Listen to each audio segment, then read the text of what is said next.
Here I've got a Liteon, it's an LVW 5025 GHC+. No idea if it works. It was picked up for free off of Facebook Marketplace, so I'm going to try to power it on and see where I get. Switched it on at the wall, seems to have booted up and then gone back into standby.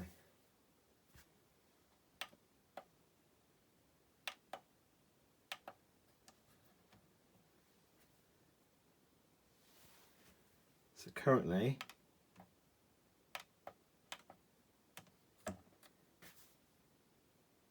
doesn't seem to be doing very much.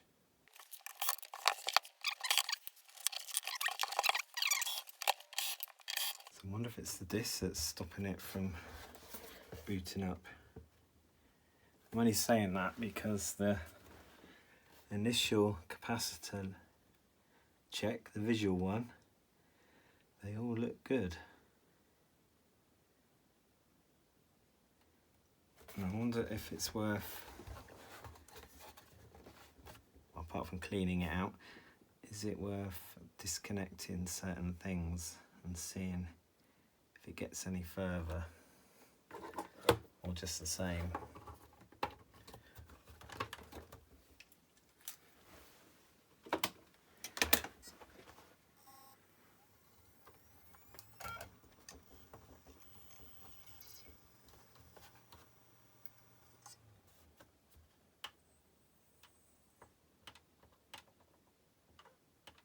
It's obviously failing a check on boot up.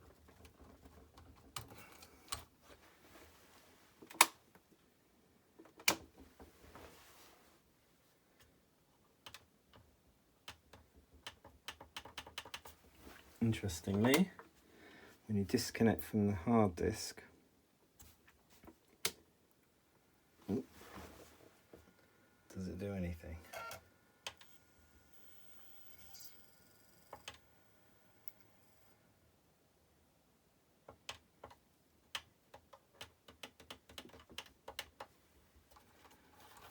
It's not really changed anything.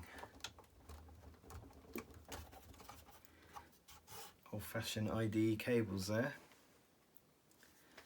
but tried and tested. They do generally work pretty well, don't they? Sometimes there's a component here that fails and then you won't get the kind of switch over, but it does do that, doesn't it? So it does start up and then it stops. CD drive probably won't open. Often the belts go on those.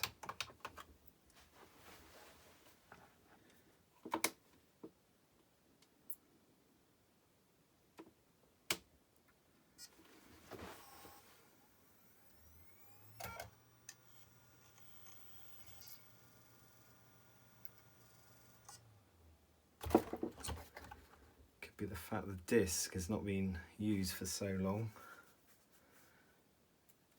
It's failing to spin up properly.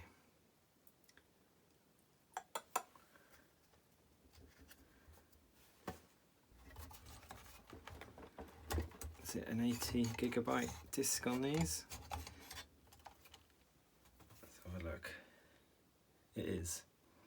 So this is a Seagate 80GB disc, so old school, should be pretty good actually for shocks. Now I wonder if I can just put any old disc in, or that maybe move it to a different startup phase. Now I've got an old drive here. This is, well, yeah, it's a lot bigger than that one. It's 250, slightly newer. Got some music on this. Not too worried though, because I have that backed up. So I suppose I need to just make sure my jumpers look the same.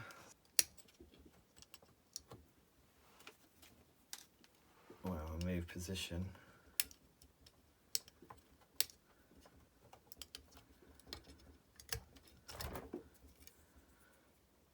I seem to have them on these two pins.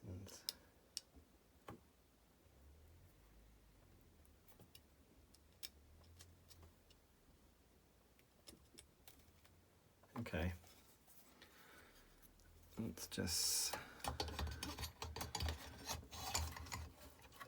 slide that one in.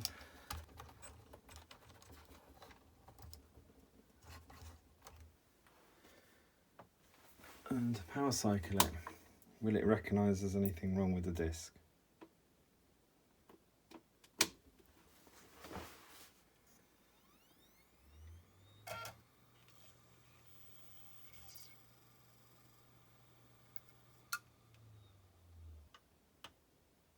So it keeps going into standby.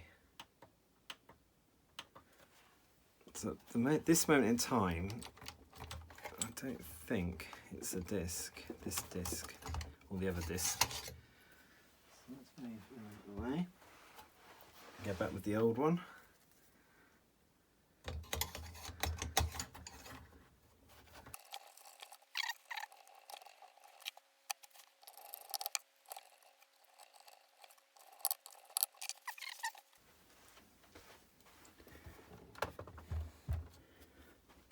Okay, to be a little bit careful.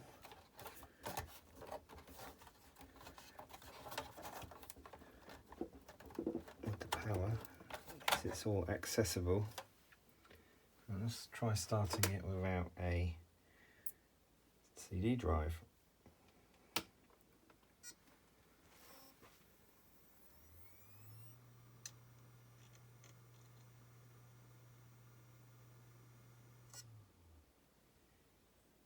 Powers off quite quickly.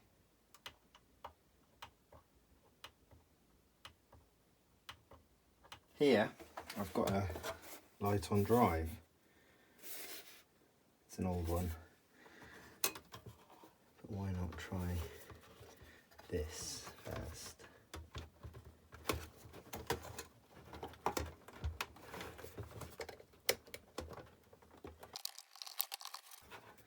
Okay, right, let's try starting up again.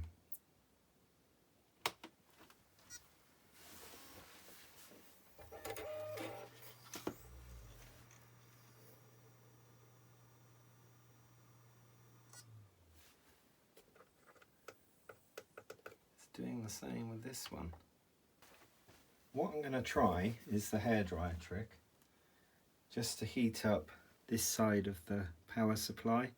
So this is the secondary and that's the primary side. My feeling is that looking at the design of this, these capacitors here, sort of three of them bunched up together very close to this heat sink, and then obviously the transformers, I reckon that they're probably bad. So running the hairdryer may prove whether or not it can stay on a little bit longer.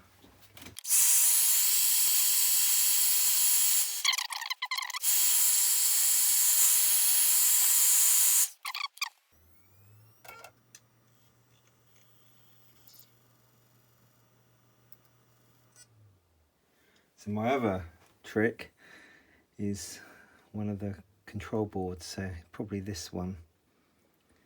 Give these a little bit of a blast of heat and see if it gets any further.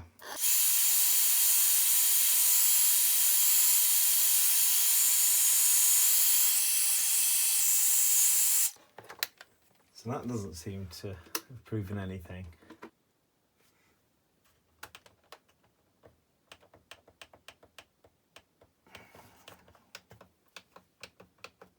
Going to have a look at recapping this power supply.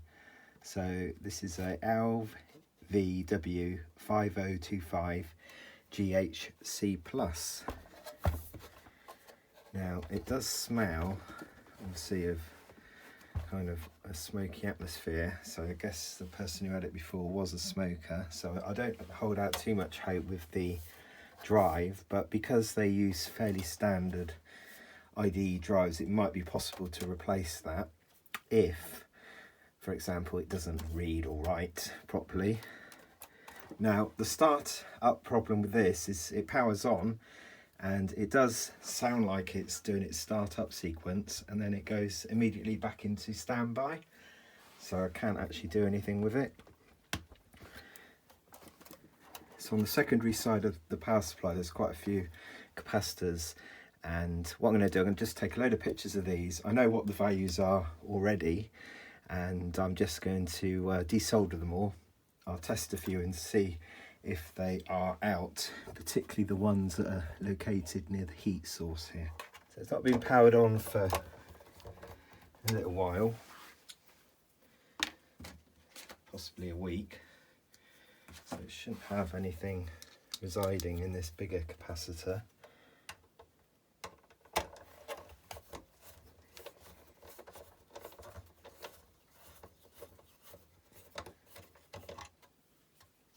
Now, the soldering iron's already getting hot. That's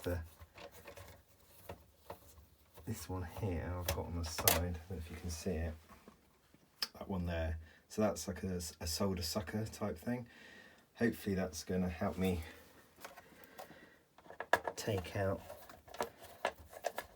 these capacitors.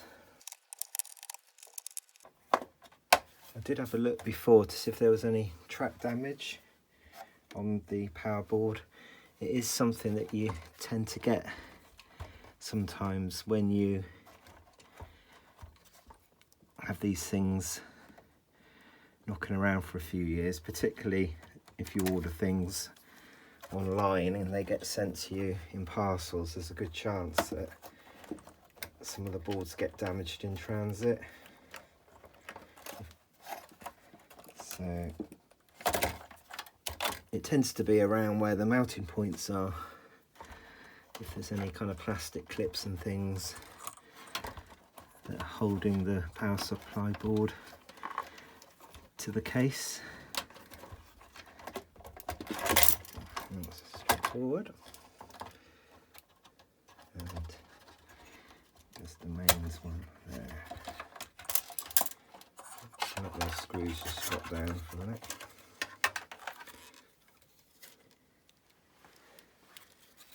It's quite a thick board, not particularly warped, I don't think. Maybe a slight bend in it.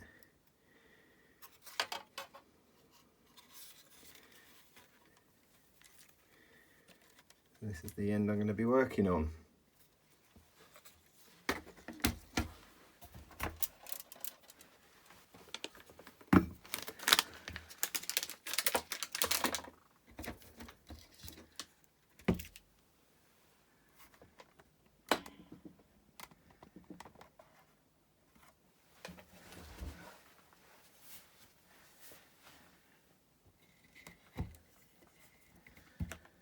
I did say I took some pictures, but I will take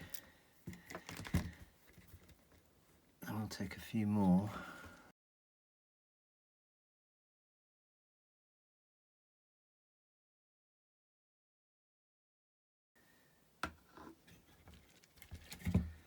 So I was going to desolder all of them off in one go, but I think I'll do it in stages. I'll start with this kind of top part, these bigger ones first, and then I'll test these and then put the replacements in if they need to go in. That's a reasonable plan.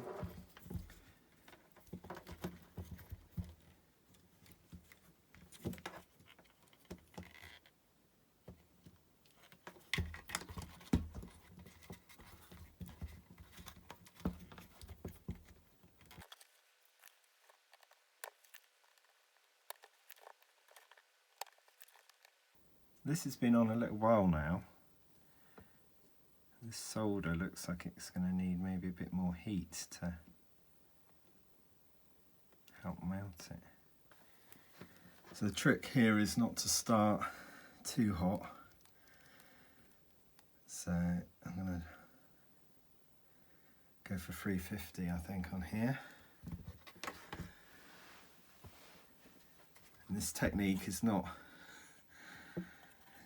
the best, but it does work for the bigger capacitors. what I tend to do is I weaken the solder on the board and I wiggle them.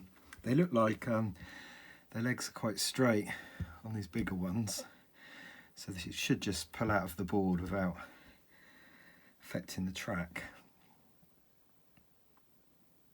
Some of these others may have their wires kind of bent slightly, so I need to check those carefully.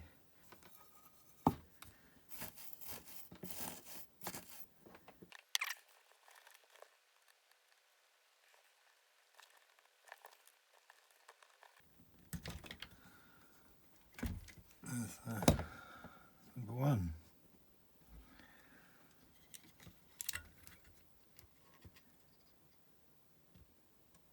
So clearly marked on this board, negative is the filled in part, positive is the unlabelled part.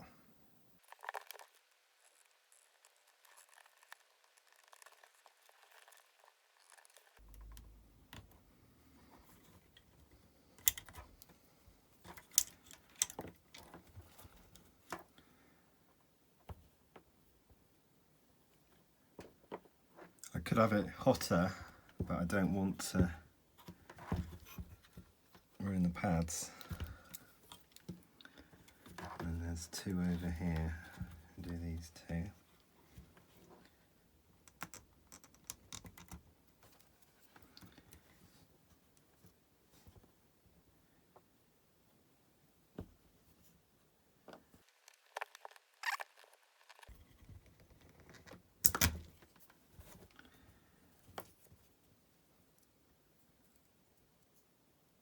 Or 17. So I'm just going to go for the big ones first. It doesn't matter how you connect them.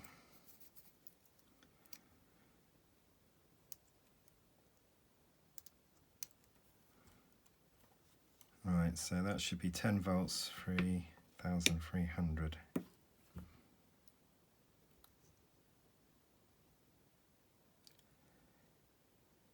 And it's not that bad actually. 3482, 1.9, ESR, 0.49.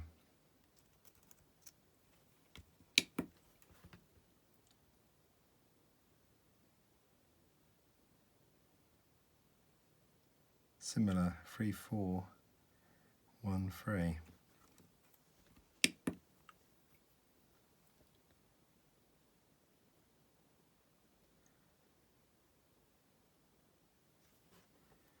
Looks like it's okay, doesn't it?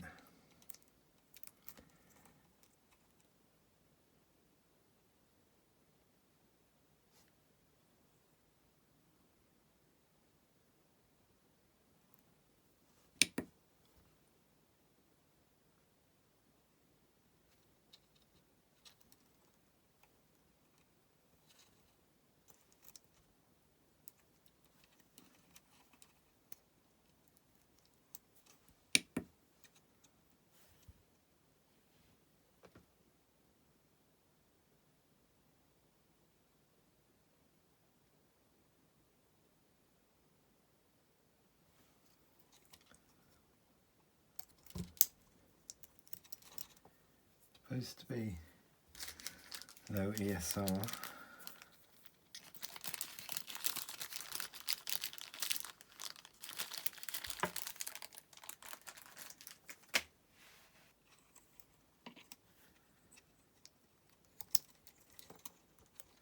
$876. This one again. These are obviously quite expensive caps, the originals. 876.9.45.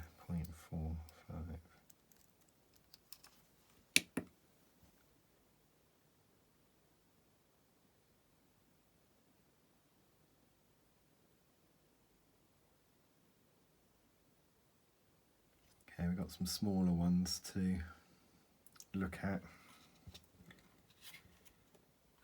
Let's just solder those ones. Should we solder the new ones and just keep these as replacements? They all look good, don't they? It wouldn't hurt to keep these as spares. Put some brand new ones in, I think.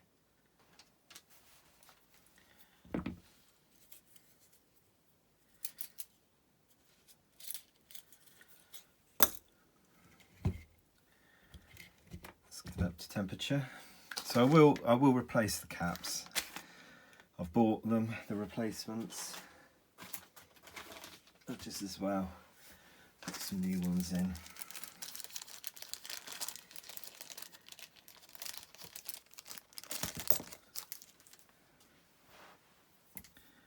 And we'll do the big ones first.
Good.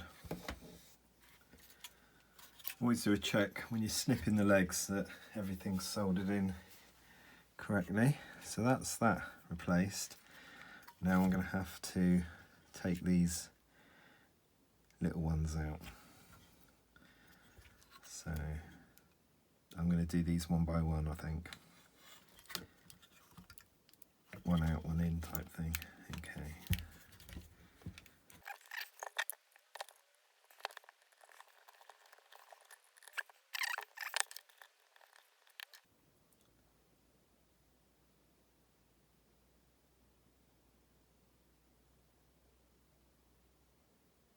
Voltage losses on the higher side, marginally.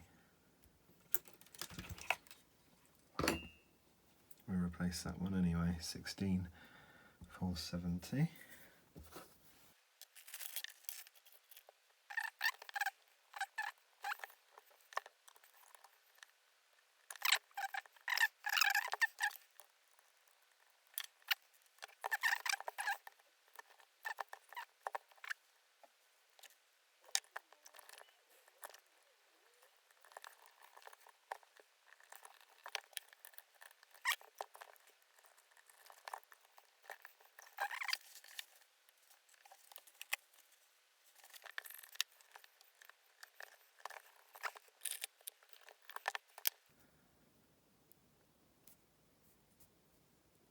$50.22. Let's measure that one.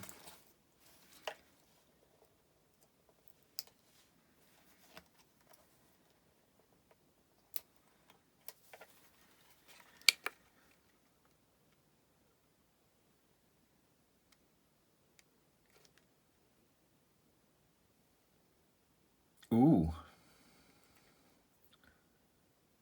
Oh no, 22. Again, doesn't look too far out.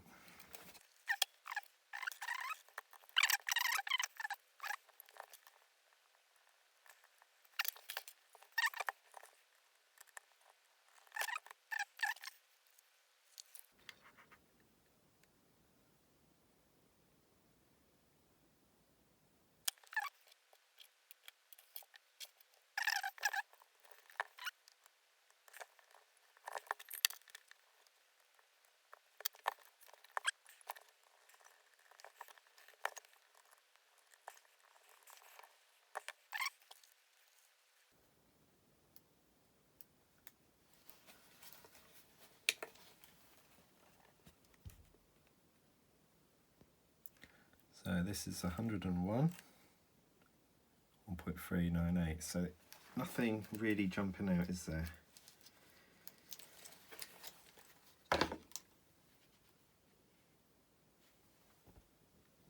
So 16,100, but we've only got a 35,100. That's okay.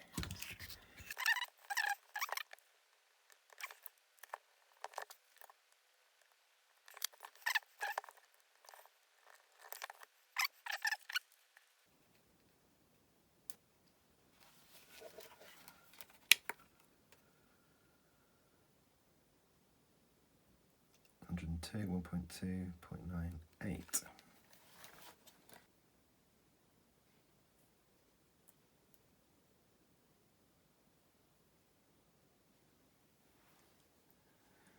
Okay. I think this one will be fine because of where it's situated anyway. So this is a 105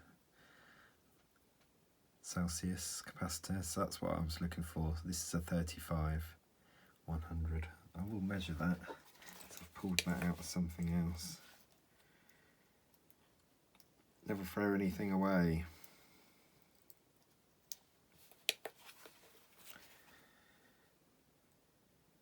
.9 is 41. So yeah, I think that's fine. I will put that one in.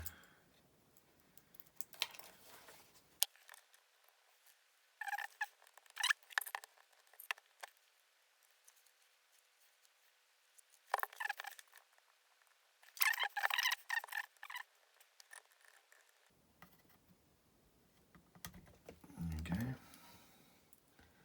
So that's a 25.47 there. Last one on the board.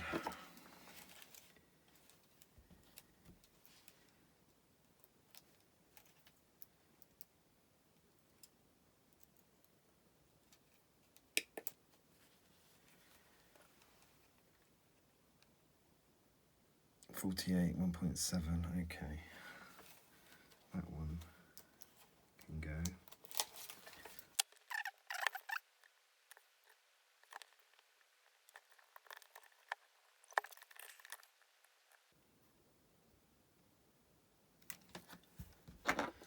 Picking up these old electronics is a reasonable way to just have a bit of practice. You can see my soldering skills aren't great. I'm not the steadiest person.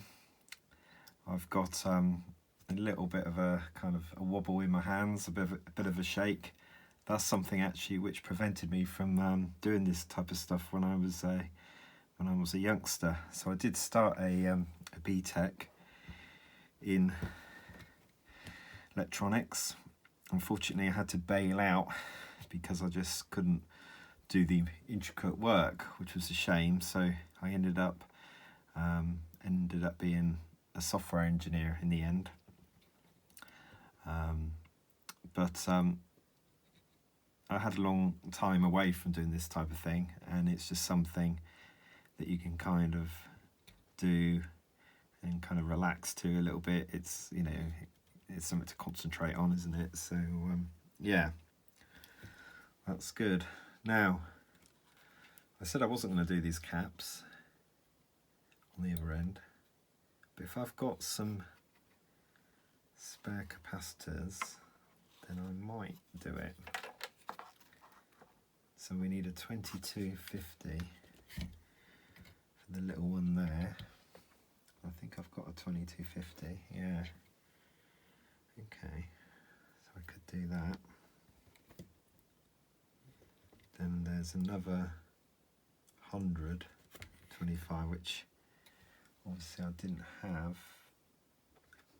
I'll have to look in my older capacitors. And then this one over here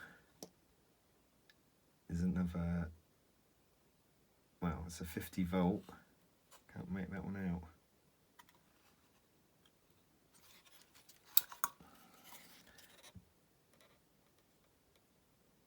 That was just a 1 UF.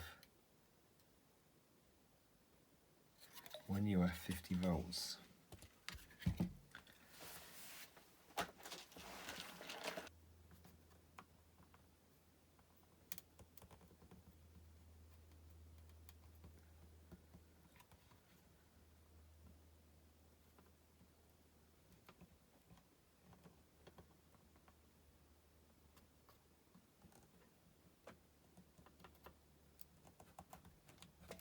That's hanging on now.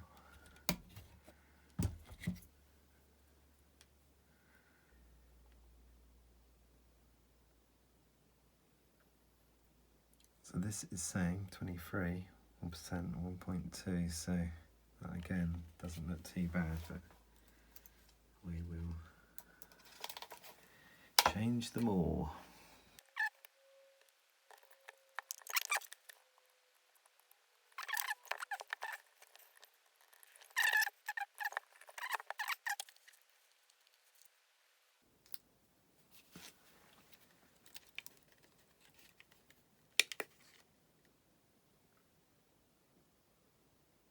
Hundred and 1.3, 0.99. Okay, that's good to change that one, I think.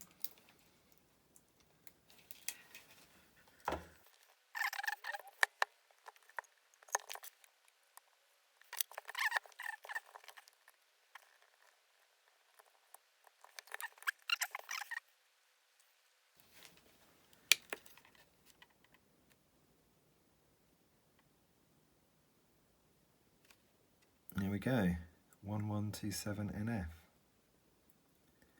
So it's found that small.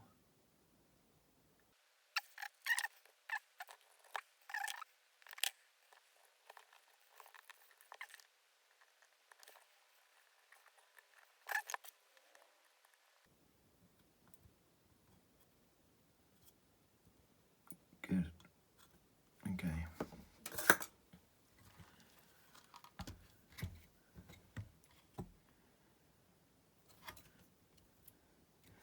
So the big beast, I don't think I've got anything as big as that. It's 400 volt, 150.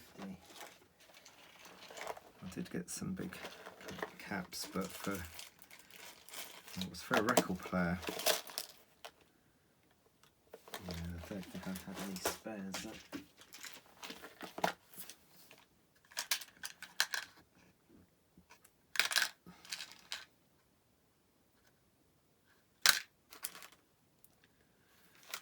I would have to order one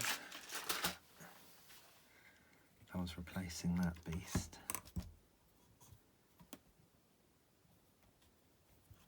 I guess I'm not going to get a proper reading there because it's in situ. Let's not even try. So what I'm going to do now, snip the legs on all these. That's my next move. I don't think I need the soldering iron on, but I better leave it on for a minute. Okay.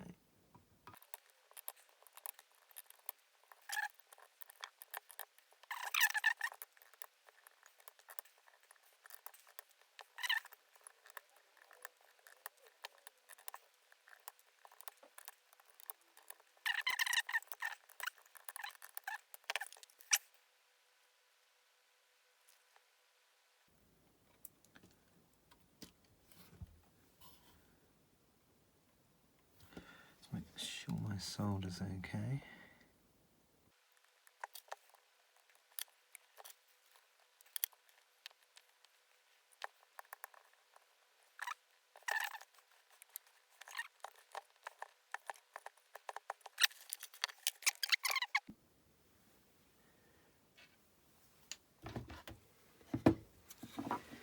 Right, time to put this board in then. Let's have one look at my photos. Make sure the orientation was spot on.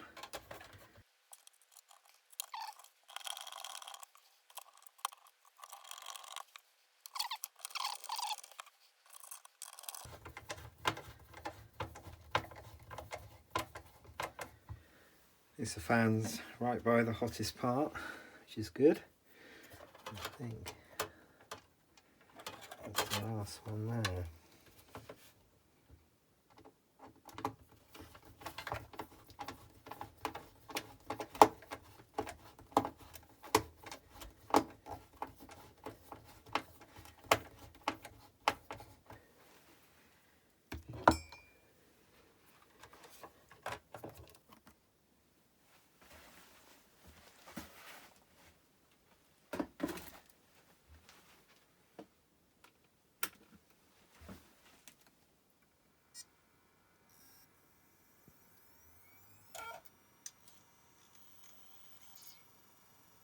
This is looking better.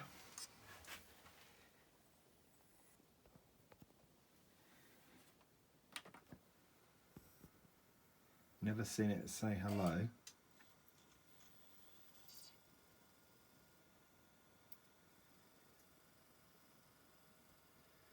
Well, I was kind of half thinking that this might not work because I tested all those values on those capacitors and they all looked reasonable, didn't they?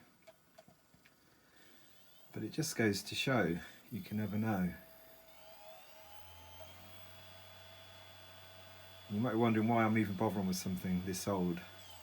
Well, there is potentially a hack on this Liteon, and you might have seen some of my earlier videos, one in particular where I mention about making a macro vision free recorder out of one. So there are hacks out there that exist depending on what level firmware is installed to start with, that actually do let you make recordings from copy protected VHS videos, which is quite handy. So did it have a disc? It was kind of struggling a bit to read, wasn't it?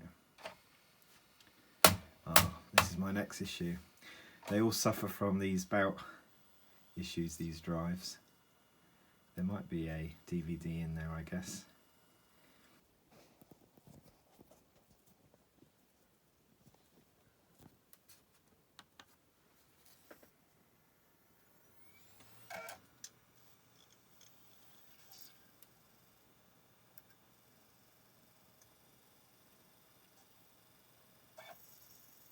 Light up your digital life.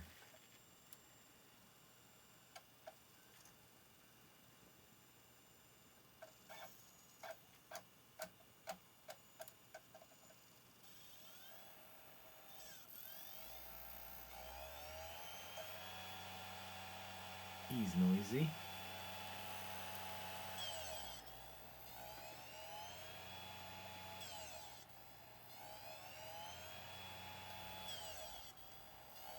It also did leave something in there. It's probably affected by the smoke. So that's going to be a job for me to do. Oh, it looks like it might be a blank disc. Yeah, it's a new DVD. There's a new DVD in there.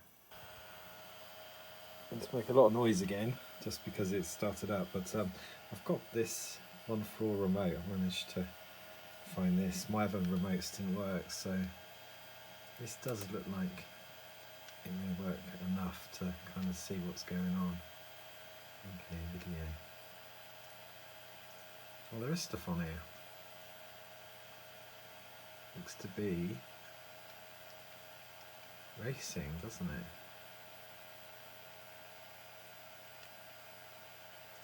Airstrike on Libyan rebels. And a sobering thought for all drinkers. New research on the link between alcohol and cancer. Good evening. A submariner has been shot dead and another seriously injured on board Britain's biggest and most advanced nuclear submarine, HMS Astute. A third Royal Navy serviceman has been arrested over the shootings and tonight is being held by police. I wonder how long ago this is in.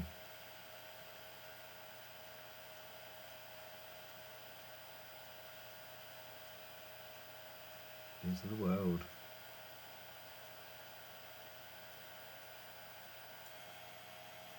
Oh, yeah, Murdoch. News of the world's former editor Andy Coulson, despite his repeated denial. It's always interesting when you get something like this working and you basically get to see something from the past that's been recorded, so it's quite nice. It's obviously a few years ago now, isn't it?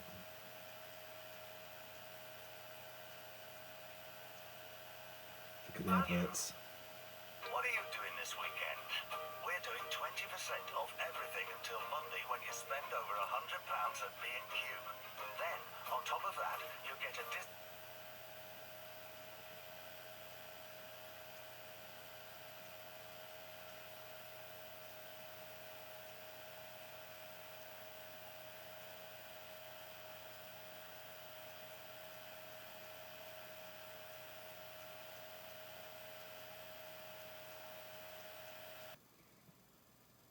Ah, that's interesting. So if it's got one already in, I wonder if I should try doing a copy. That would be a good test while I can open this, just to check the driver's working. So that's the best approach. Copy, that's the one. So we want to go HDD to DVD. You want to say video, we just want to record anything. So let's just try recording this first one. Oh wow.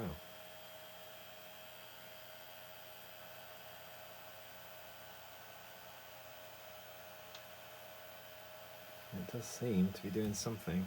We're at an error at the moment. No surprises yet, in that it is still recording to disk.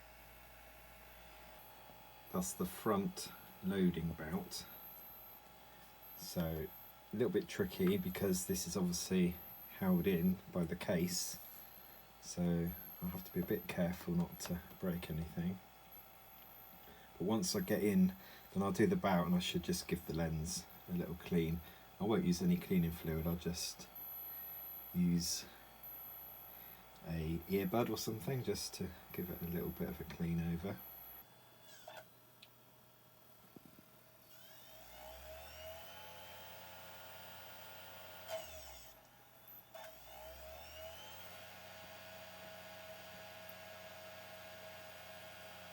Oh, okay, you're done then.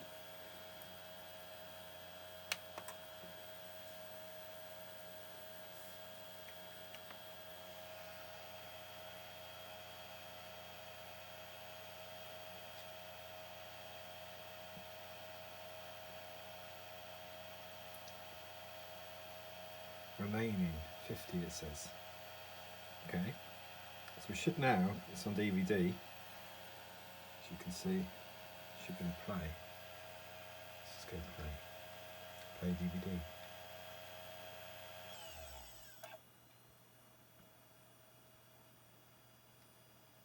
So we've got an empty slot. That was on there before, wasn't it? 50 minutes. It's just recorded that short play. Oh, it didn't take too long to record that, even though it was an hour or so long. Airstrike on Libyan rebels. And there's the recording. And a sobering thought for all drinkers. New research on the link between alcohol and cancer. So there's the recording. Good evening. A sub. Excellent. Now I don't want to break this. They kind of made it without thinking that the bout would need replacing. I guess they never thought a machine like this would still be operational. Quite highly spec'd at the time, isn't it? So you got hard disk, compact disc, digital video and rewrite, Dolby digital stereo. Then you got this other stuff, Domino FX, Windows Media Audio, is it? WMA, Video Plus, MPEG 4 and DivX.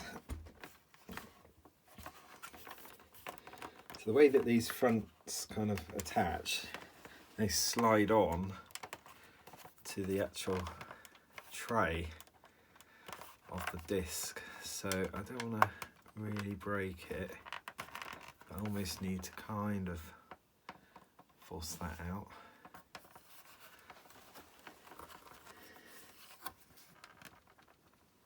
Yeah, you can see where it kind of slides in.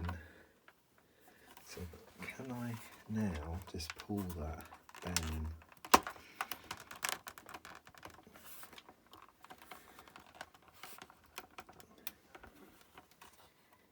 Not easy.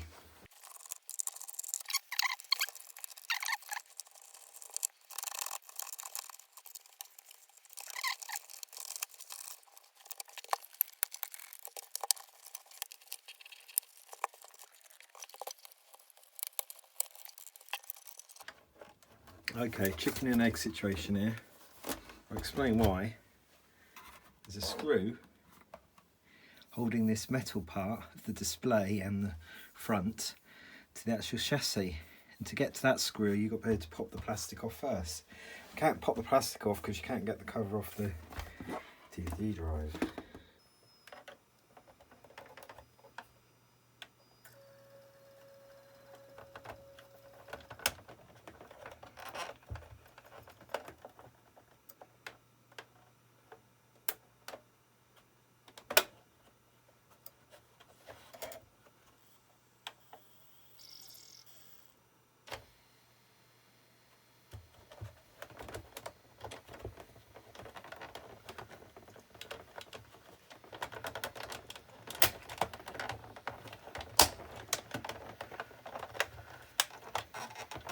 Oh.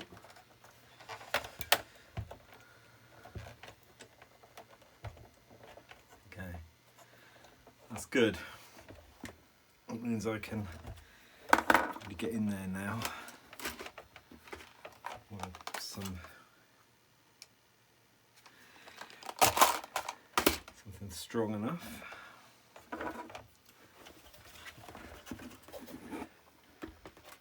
Yeah, so it goes up, lifts up. There's no mechanism to open this, but it doesn't matter. If I can just pull this end bit off.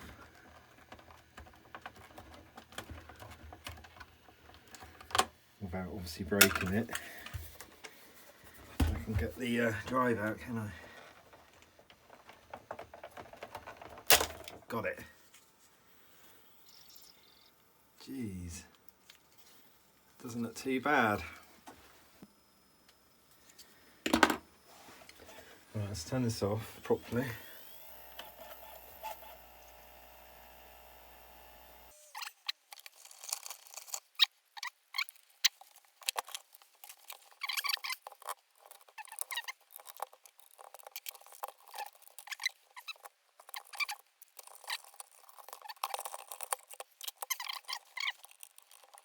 While I'm here, I'll take a picture of this drive itself.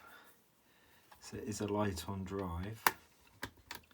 They did make drives, didn't they? Standalone computer drives. But they're also using some quality parts in there, which is good. Let's just take a picture of this model.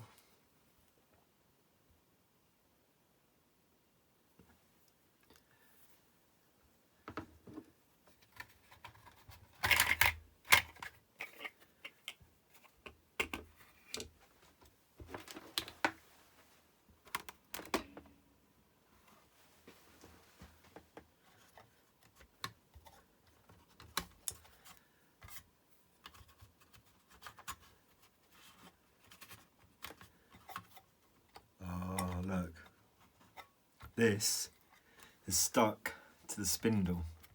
This is another issue that you get with old drives. It's been in there so long, it has stuck, but it will come out if I put enough pressure to it. See?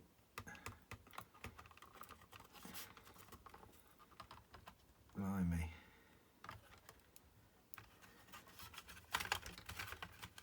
So that's coming off. Oh, sticky. It's just gone horrible, isn't it?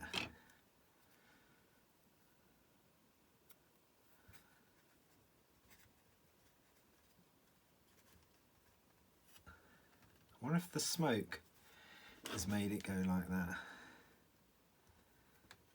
The nicotine.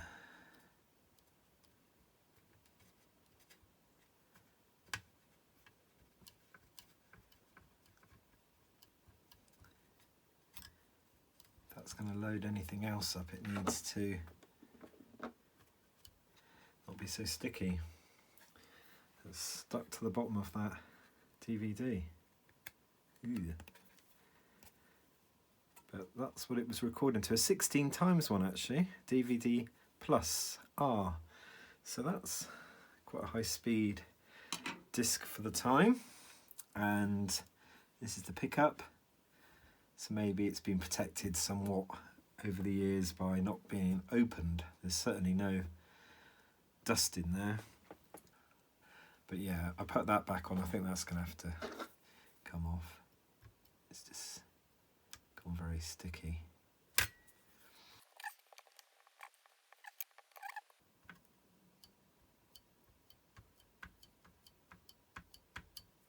So I've got to stop that being sticky now. One of the ways of doing that is to use the cotton buds.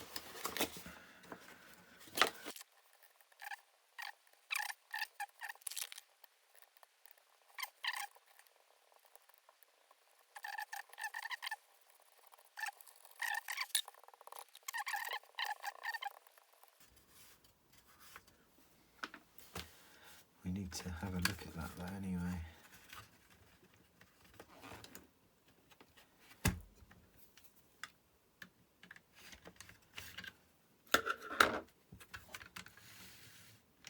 There we go. About. It does look quite weak in there. I'll have to put a new one in.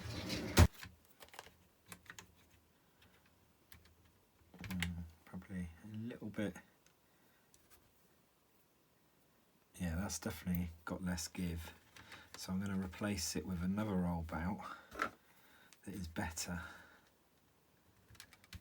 This might have come from something similar.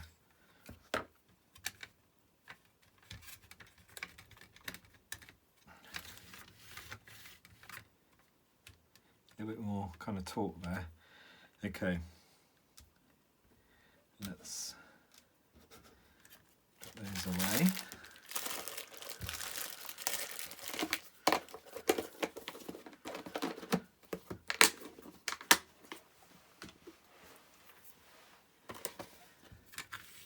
Just give that one little clean.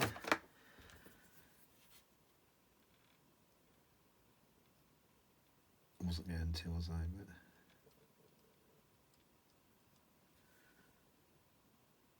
But yeah, looks fine. Okay.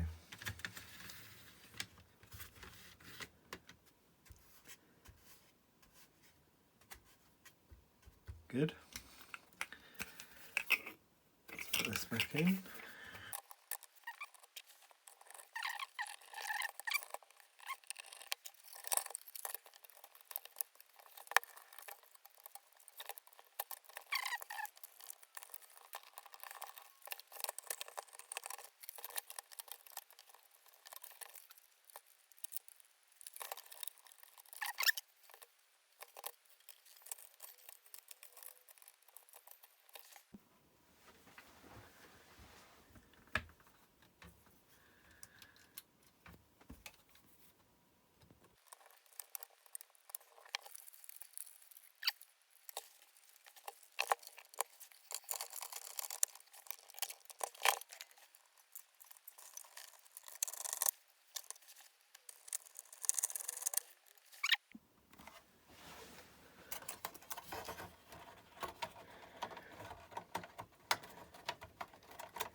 It's funny where it gets this time from. Perhaps there's a battery on the board. I'll have to try setting it, won't I?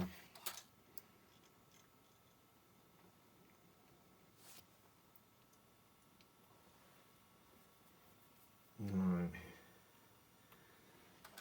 So it looks like it's loaded up.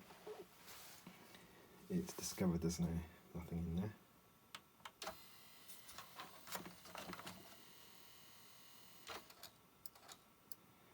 Oh.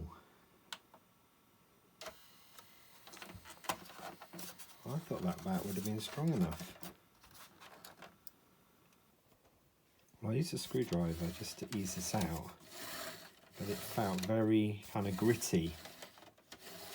So I think it needs a dab of grease.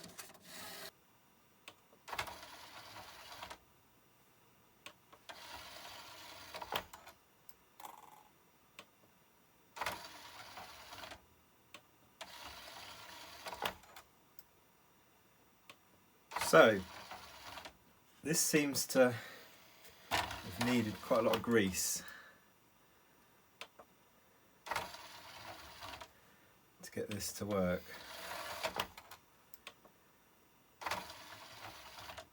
And what I mean by grease is this horrible stuff here. So what I've done is underneath, I've greased both sides, both tracks, and there's like a little bit underneath the actual this platform, the tray. Just put a little bit in there as well, and I think that seems to be helping it to kind of load and unload.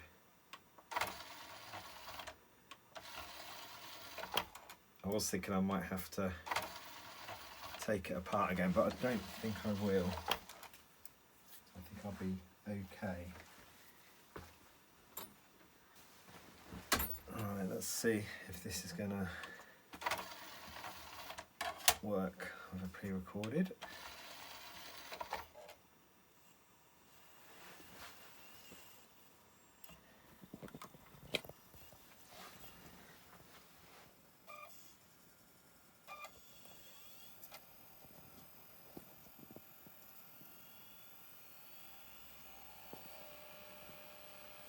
So I need to change that to DVD and then press play.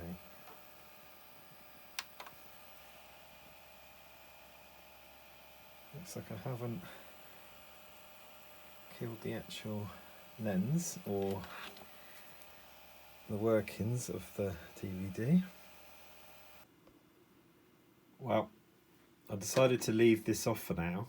It just seems to be quite heavy in itself, and the bout that I've replaced isn't great, so it is better than what was there before, but it's just not got enough kind of torque really to open the tray when I've got this lump of plastic on it. So I do need to source a better bout, so I'm going to leave it off for now. As you can see, it is kind of opening up okay, and a little bit of help it does go back in, so it's perfectly usable at this point. It's just with this weight on, it seems to just need, you know, a brand new bout essentially. So that's what I'm going to get for it, is a brand new bout. The other thing that I'm going to do, I think I'll leave it to my next video, and that's to check whether or not I can actually make this Macrovision free. So I've done it before on a standalone DVD recorder, but not with this hard disk version. So let's see if that works. So that'll be in a video in the future as well. Anyway, I'm going to leave it there. Thank you for watching. Please can you like and subscribe, and I will do some more videos in future. Bye for now.